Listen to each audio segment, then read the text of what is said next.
میرا دل کرتا ہے کہ میں یہ حدیث نہ لوگوں کی روحوں تک اتار دوں۔ حضور فرماتے ہیں میں نے جس کے سامنے دین پیش کیا اس نے دلیل مانگی، وہ بھی کوئی اپنا ہے جو اپنوں سے دلیلیں مانگے، وضاحتیں مانگے، یہ کیسے تھا تو وہ کیسے تھا، تو یہ چیز کدھر سے آئی تو وہ کدھر گئی۔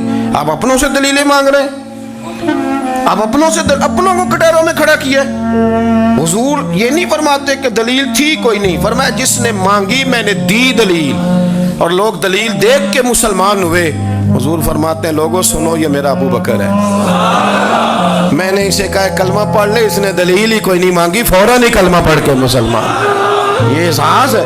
یہاں تو تھک گئے لوگ اپنوں کو دلیلیں دیتے، وہ جی ویسے کیسے تھا، تو ایک بندہ یہ کہہ رہا تھا تو دوسرا کہنے دے جو دنیا کہتی ہے، تو اپنی بات کر، تو بتا تو کیا کہتا ہے، اپنی رائے بیان کر، تیرا نظریہ کیا ہے، تیرا ذوق کیا، تو چھوڑ لوگ کیا کہتے ہیں، اپنی بات کر۔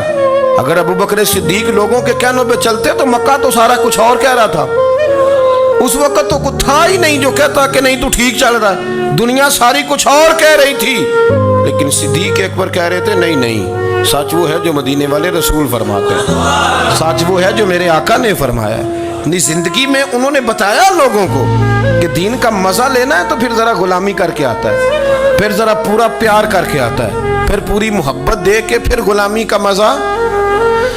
حضرت اسماء بنت ابی بکر صدیق فرماتی ہیں کہ نبی پاک صلی اللہ تعالی علیہ وسلم نہ حرم شریف میں داخل ہوئے، ایام مکہ میں، مکے کے دن تھے، حضور حرم مکہ میں داخل ہوئے، کافروں نے، ابو جہل نے پہلے سے سازش کی ہوئی تھی۔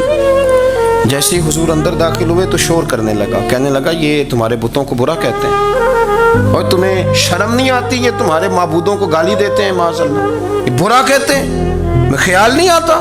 لوگوں کو اشتعال دینے لگا، لوگ مختلف جگہوں سے اکٹھے ہو کے حضور کے گرد جمع ہو گئے۔ آپ نے کہا ہے کہ بت جھوٹے، حضور فرمانے لگے کہا ہے۔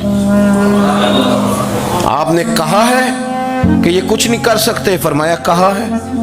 آپ نے کہا ہے یہ کوئی نفع نقصان نہیں دیتے، حضور فرمانے لگے کہا ہے۔ رسول کائنات صلی اللہ علیہ وسلم سے جو سوال پوچھا حضور نے بیان کیا، چاروں جانب سے وہ نبی کریم پر ٹوٹ پڑے، معاذ اللہ مارنے لگے۔ حضرت صدیق اکبر گھر میں بیٹھے کھانا کھا رہے تھے، کسی نے کہا ابو بکر وہ تو حرم میں حضور کو مار رہے ہیں، نہ سر پہ ٹوپی نہ پیروں میں جوتا۔ ابو بکر دوڑے، سر پٹ دوڑے، بھاگے۔ حضور زمین پہ لیٹے ہوئے تھے، وہ تکلیف دے رہے تھے۔ حضرت صدیق اکبر نے 2 کو پکڑ کے ادھر پھینکا، 4 کو ادھر پھینکا، 5 کو ادھر پھینکا، ایک جملہ بار بار زبان سے کہتے ظالمو انہیں مارتے ہو جو تمہاری نجات کا سامان لے کے آئے، انہیں تکلیف دیتے ہو جو کہتے ہیں اللہ میرا رب ہے، انہیں مارتے ہو، شرم نہیں آتی۔ اب انہوں نے حضور کو چھوڑ کے تو جناب صدیق اکبر کو مارنا شروع کیا۔ حضرت صدیق اکبر، عقبہ بن ابی معیط، عتبہ عتیبہ، ان کے ہاتھوں میں جوتے تھے۔ آج کل جوتے وہ نہیں ہوتے جو اس زمانے میں تھے، جوتا ہوتا تھا لکڑی کا، کھڑاؤں کہتے تھے، وہ جوتے پکڑ لیے اور جناب صدیق اکبر کے سر پہ مارنے شروع کیے۔ سر پہ جوتے لگ رہے ہیں، لگتے جا رہے ہیں، خون بہتا جا رہا ہے۔ حضرت صدیق اکبر نے بازو کھولے ہوئے بے ہوش ہو کے گرے۔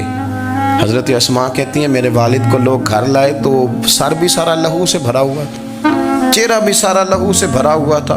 عشق تے اگ دوویں ایک برابر، عشق تے اگ دوویں، عشق تے اگ دوویں ایک برابر، پر عشق دا سیک ودھیرا، اگ تے ساڑے ککھ تے کانے، عشق ساڑے تن میرا، اگ دا دارو می تے پانی، کوئی دسے ہاں پلا عشق دا دارو کیڑا، سجنا اتھے کچھ نہیں ہو بچتا جتھے عشق ہوران دا ڈیرا۔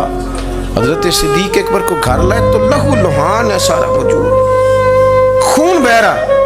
جناب اسماء کہتی ہے میں نے سر پہ ہاتھ رکھا، دیکھوں کہاں کہاں میرے والد کو، میں رو رہی ہوں، میں نے سر پہ ہاتھ رکھا تو کہتی ہیں بال بھی میرے ہاتھ میں آ گئے اور سر سے چمڑی بھی اتر کے میرے ہاتھ میں آ گئی، گوشت بھی سر سے اترنے لگا، سارا سر ان کا مار مار کے انہوں نے نازک بنا دیا، نرم کر دیا۔ آپ فرماتی ہیں وہ بے ہوش تھے، ہم ان کے منہ میں دودھ ڈالتے تھے، لیکن وہ جب بھی آنکھ کھولتے تھے تو زبان پر ایک ہی لفظ تھا، ظالمو